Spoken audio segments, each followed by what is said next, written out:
These atrocities forcibly displaced over 200,000 Rohingya in a single day, marking one of the darkest movements since genocidal campaign of 2017.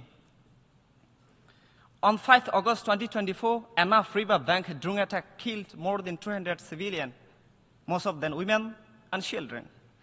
The United Nations High Commission Office for Human Rights, Amnesty International, and the Independent Investigative Mechanism for Myanmar, Human Rights Watch 45 Rights, affirmed that both Myanmar military and the Arakan army have committed and continue to commit crimes against humanity against Rohingya with complete impunity.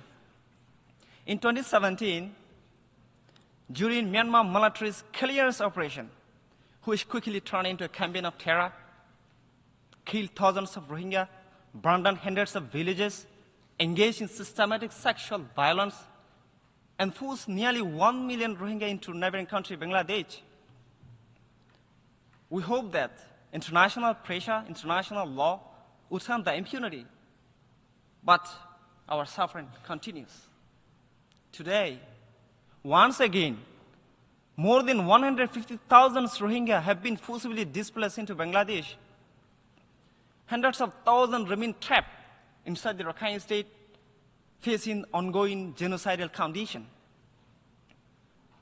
Excellencies, despite these decades of persecution, our deepest wish as Rohingya is to live peacefully and securely, together with diverse community, including Rakhines and others, in our ancestral homeland, with safety and security.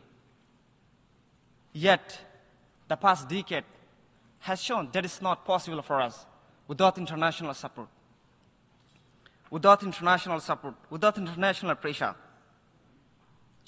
The impunity goes on.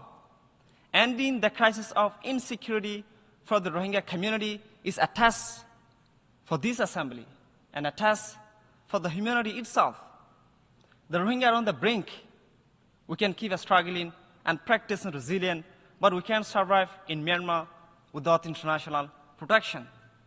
Repatriation will only be possible with genuine international protection. Without credible guarantees, justice and security, any return would risk the repeating cycles of persecution and mass displacement. I therefore urgently call on all UN member states to establish a United Nations supervised safe zone for the Rohingya in northern Rakhine state, supported by ASEAN and other regional stakeholders, to guarantee the protection of all civilians, to facilitate cross-border or humanitarian corridor from the ground of Bangladesh, to ensure the sustained delivery of life-saving assistance. These are the obligations under the international law, under the Charter of the United Nations. The International Court of Justice has already ordered Myanmar to protect the Rohingya from the acts of genocide. This is now the responsibility of this assembly to ensure these orders are implemented.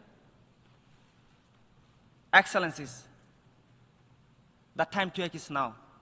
The lives of hundreds of thousands of Rohingya depend on the decision you make in this assembly. Thank you.